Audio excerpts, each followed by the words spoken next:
کم ماشومان چې قابلان دي د فیسي نه پس میډیکل ته تلغ غواړي انجنیئرنګ ته تلغ غواړي موږ به هغه خرچ هم برداشت کوو او د هغې سره سره په خپل کور نرسنګ اینډ ساینسز کالج چې موږ نوی جوړ کړو په انټرنیشنل سټنډرډ باندې په هغې کې به ته داخله میلاویږي انشاءالله. اعوذ بالله من الشیطان الرجیم بسم الله الرحمن الرحیم. زه محمد علي ډایرکټر خپل کور فاونډیشن سوات.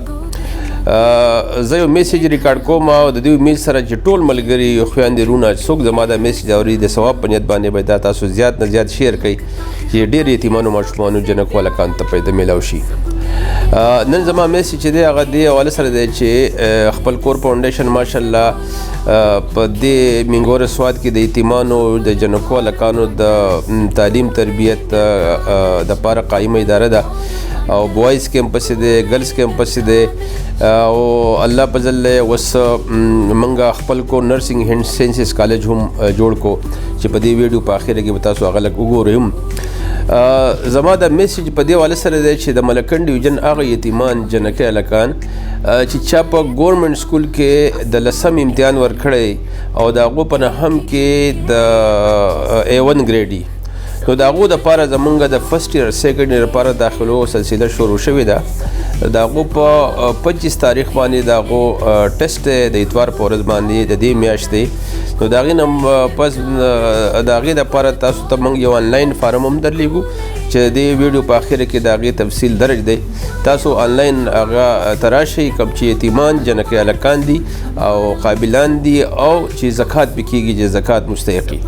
نو هغو دپاره موږ فرسٹ ایئر سیکنډ هم پري او کم ماشومان چې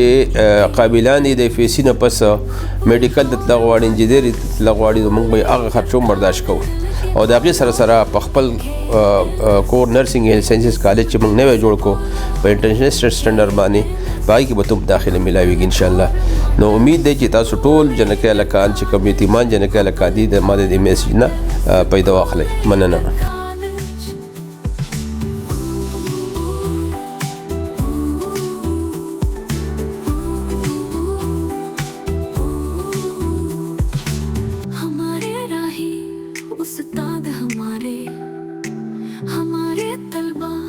आसमान के तारे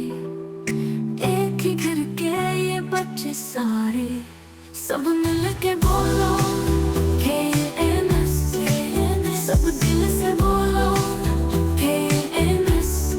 खुपल Kor model school and college Khupal Kor model school and college दाने अमानत हमारे उसूल रबर हमारा रसूल हमारा मकसद तालीम का हुसूल सब मिल के बोलो KNS सब दिल से बोलो.